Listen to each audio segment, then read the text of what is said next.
Assalamualaikum warahmatullahi wabarakatuh. Salam bahagia dan salam sejahtera selalu buat para pemirsa dan para subscriber sekalian dimanapun berada. Semoga ilmu yang kita amalkan mendapat ridha dari Allah dan mendapatkan syafaat dari baginda Rasulullah sallallahu alaihi wasallam.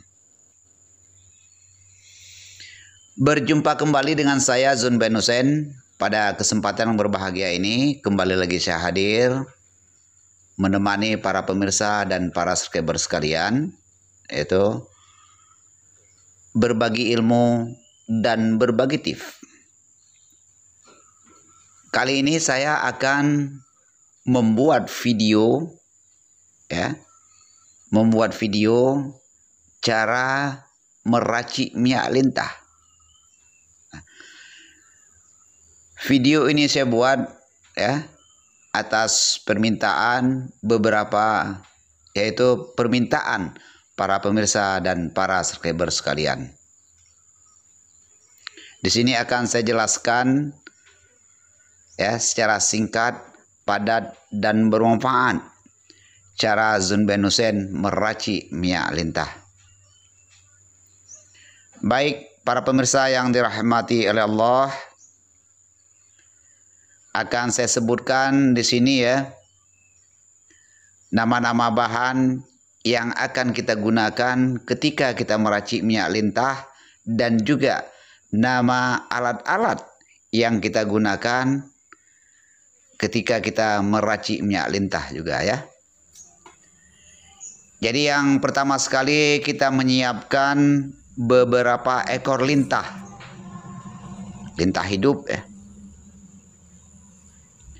Setelah itu kita siapkan minyak kelapa hijau secukupnya, biji jarak kering itu secukupnya dan kita siapkan juga biji cengkeh kering. Setelah itu kita siapkan daun jeruk nipis basah dan juga daun inai basah. Nah, alat-alatnya kita siapkan satu buah belanga ataupun kuali lengkap dengan sutilnya. Setelah itu satu buah gilingan batu lengkap dengan anaknya dan dua buah botol. Satu botol berbentuk stoples dan satu lagi botol putih panjang botol putih panjang berwarna putih begitu . Baik para pemirsa yang dirahmati Allah, jadi yang pertama sekali kita siap kalau sudah ada lintah yang kita siapkan jadi kalau tidak ada maka kita mencari lintah di rawa-rawa ataupun di alamnya. Maka setelah dapat lintah tadi kita masukkan ke dalam botol. Kita masukkan ke dalam botol berwarna putih yang telah kita siapkan tadi. Namun terlebih dahulu botol tadi kita isi air setelah kita isi air lalu kita tutup dengan rapat begitu agar lintahnya tidak keluar. Setelah itu kita puasakan lintah tadi kita kurung dan kita puasakan selama 10 hari 10 malam boleh kurang dan boleh lebih begitu 7 hari ataupun 10 hari kita puasakan ataupun kita kurung. Tujuannya kita puasakan ataupun kita kurung untuk menghilangkan darah yang ada di dalam tubuh lintah tersebut karena dia di alamnya dia ada menghisap darah hewan air yang lainnya seperti ikan dan lain-lainnya. Maka dengan cara kita kurung, darah yang ada di dalam tubuh lintah tadi akan berkurang. Namun setelah cukup hari masa pengurungan, lalu air yang ada di dalam botol dalam botol putih yang kita gunakan untuk mengurung lintah tadi kita buang. kita tuang ya sampai kering ya. Setelah benar-benar kering, lalu air tadi ya kita ganti dengan minyak kelapa hijau. Ya, kita ganti dengan minyak kelapa hijau ya. Setelah itu lintah tadi kita jemur. Kita jemur ya. Lamanya masa penjemuran tergantung keadaan ya, tergantung keadaan bagaimana keadaan cuaca ya. Jadi gunanya kita jemur ialah untuk mengeluarkan lendir yang ada di dalam tubuh lintah tersebut. Dengan kita jemur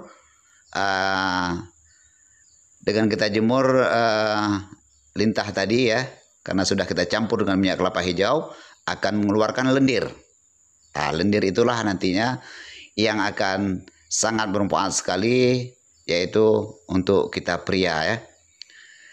Setelah 3 hari kita jemur ya, setelah 3 hari kita jemur, lalu kita masukkan bahan-bahan ataupun ramu-ramuan ya, seperti biji jarak kering, biji cengkeh ya, daun jeruk nipis, dan juga daun pacar. Namun terlebih dahulu ke semua bahan itu ya kita gongseng dulu ya. Terlebih dahulu kita gongseng ya.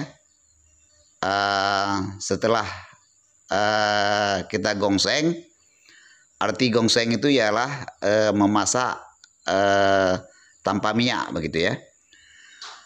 Setelah kita lihat ke semua bahan tadi berwarna agak ke kuning-kuningan ataupun agak ke coklat-coklatan, lalu kita angkat, lalu kita giling. Kita giling ya, ke semua bahan tadi kita giling, lalu kita giling sampai halus. Setelah halus, lalu kita masukkan ke dalam botol yang berbentuk setoples ya.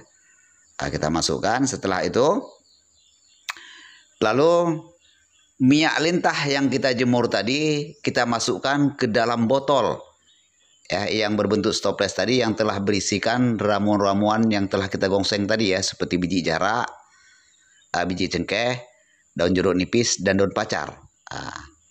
Lalu kita campurkan, kita jemur. Gunanya botol tadi ini ialah botol berbentuk stoples ini agar mudah kita yaitu melakukan penjemurannya begitu ya, penjemuran tadi ya. Jadi usahakan ketika kita jemur itu lintah tadi ini ya di atas seng gitu ya, di atas seng. Jadi panasnya dari atas dan dari bawah agar mudah yaitu masaknya begitu ya, masaknya. Maka setelah itu setelah kita jemur ya, setelah berisikan ramu-ramuan tadi ya, maka kita aduk ya. Kita aduk, sering kita aduk begitu ya. Kita aduk. Setelah itu untuk mengetesnya yaitu sudah jadi atau tidaknya, maka kita ambil minyak tadi, kita colek minyak tadi, lalu kita oleskan ke urat kita. Kalau uratnya sudah timbul ataupun bangun, maka proses penjemuran pun telah selesai.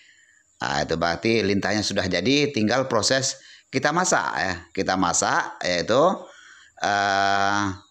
kita masak kuali tadi, kita isi air, lalu kita masukkan botol yang berbentuk stoples tadi yang telah berisikan minyak lintah yang telah kita jemur tadi ya. Kita aduk juga sampai masak begitu ya. Setelah itu maka minyak lintahnya pun sudah jadi. Jadi manfaat minyak lintah tadi ini ya, manfaat minyak lintah ini buat kita pria yaitu untuk mengeraskan dan mengokohkan batang tongkat sakti, dan juga melancarkan peredaran darah dan menimbulkan ataupun merangsang urat-urat yang ada pada batang tongkat sakti yang ada pada pria. Itu ya. Jadi sekali lagi bahwasanya minyak lintah yang saya racik ini bukanlah untuk membesarkan dan bukan untuk memanjangkan tongkat sakti yang ada pada pria ya, hanya untuk memberi efek keras, kokoh ya, dan merangsang urat-urat yang ada pada batang tongkat sakti. Demikian para pemirsa yang dirahmati oleh Allah. Semoga apa yang saya sampaikan ini ya bermanfaat buat kita semua, dan insya Allah nantinya akan bermanfaat buat generasi kita yang akan datang. Mengapa? Kalau kita lihat ya, semakin hari ilmu-ilmu tradisional ini semakin punah ya. Semakin punah ya, semakin tidak ada lagi begitu. Jadi baiklah ya, semoga kita di dalam menyimak video ini Allah berikan kepahaman ya, Allah berikan kepahaman agar mudah kita cerna dan juga mendapatkan syafaat daripada baginda Rasulullah SAW. Maka saya akhiri, Assalamualaikum warahmatullahi wabarakatuh.